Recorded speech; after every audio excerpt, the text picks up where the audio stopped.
મહાદેવ, આજે આપણે નવો વિષય શરૂ કરવા જઈ રહ્યા છીએ જેનું નામ છે MIS એટલે કે management information service. Unit 1 introduction to management information system and the structure of MIS. Structure શું છે MISનું અને ઇન્ટ્રોડક્શન આપો એ આ એક યુનિટનું નામ છે. એના ટોપિક આપણે જોઈએ તો MIS concepts, EIS, DSS, MRS, TPS and OIS. Concept of organization, management and information. Information meaning, uses and cost of information. The need for information system. Types of organizational information, TPS, MRS, DSS, EIS, OIS. Characteristics of MRS. Reports by MRS, reports, forms, schedule, periodic reports. Characteristic of DSS and characteristics of EIS. તો હવે આપણે જોઈએ તો MIS છે શું. Diagram દ્વારા આપણે સમજીએ. DSS તેની અંદર ડિસિઝન છે તેને મેકિંગ કરવામાં આવે છે. કોઈ પણ યુનિવર્સિટી હોય છે તે તેના ફોર્મ એક પર્ટિક્યુલર સર્ટેન ટાઈમ માટે બહાર પાડે છે, જેમ કે 1 તારીખથી લઈને 30 તારીખ સુધી, એટલે કે 1 મહિનાની અંદર આ પોર્ટલ ખુલ્લું છે. તમારે જો એડમિશન લેવું હોય તો આ ક્રાઇટેરિયા દ્વારા તમે ફોર્મ તમારું ફિલઅપ કરી શકો છો. તે ડિસિઝન સપોર્ટ સિસ્ટમની અંદર તે ડેટા છે તે સ્ટોર થાય છે. પછી મેરિટ લિસ્ટ બહાર પાડવાનું હોય તો તે MISની અંદર બધું જોવામાં આવે છે કે ક્યારે કયો વારો છે કયા સ્ટુડન્ટનો, અથવા તો કયો સ્ટુડન્ટ છે તે આપણી યુનિવર્સિટીની અંદર આવે છે અને કયો સ્ટુડન્ટ છે આપણી યુનિવર્સિટીની બહારથી આવે છે.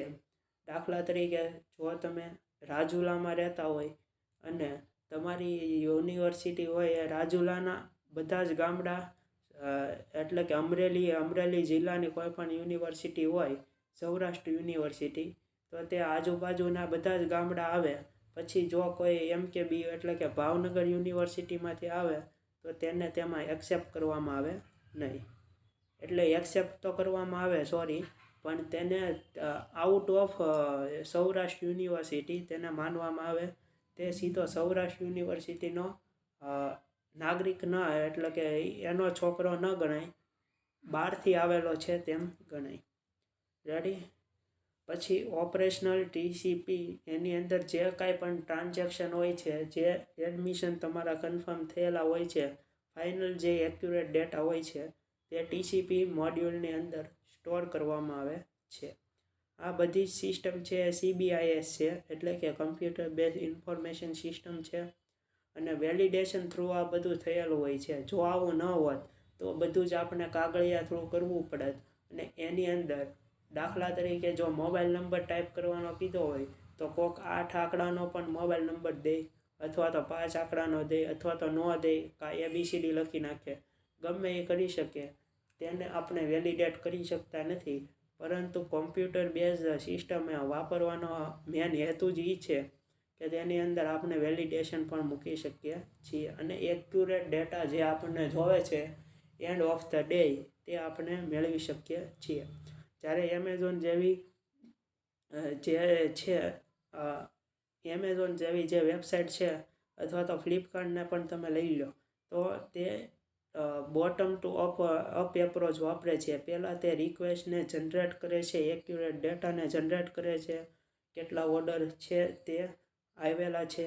પછી તેનો એક રિપોર્ટ બનાવે છે MIS સિસ્ટમની અંદર કે કયા પ્રોડક્ટમાં કઈ સિટીમાંથી આવેલો છે, અથવા તો તેનું પેકિંગ કરે છે અને ડિલિવરી માટે મોકલવાનું કામ એ DSSની અંદર આવેલું છે, કે જેમાં ડિસિઝન લેવામાં આવે છે આ તારીખે આ જગ્યા ઉપર આ પ્રોડક્ટને આપણે મોકલવાની છે. તો આ રીતે બધી સિસ્ટમ છે તે કામ કરે છે. આપણે આખા સિલેબસની અંદર, અથવા તો આખો જે આપણો MISનો સિલેબસ છે એના દરેક યુનિટને આપણે સ્ટેપ બાય સ્ટેપ આગળ વધજો. એડવાન્ટેજ ઓફ MISનો એક મેઇન એડવાન્ટેજ શું છે? પ્લાનિંગ છે તે એક એનું બેસ્ટ એક્ઝામ્પલ છે. પ્લાનિંગ આની અંદર સરળતાથી એક્યુરેટ રીતે અને સારામાં સારી રીતે થઈ શકે છે. આજનો સેશન આયા સુધી. મહાદેવ.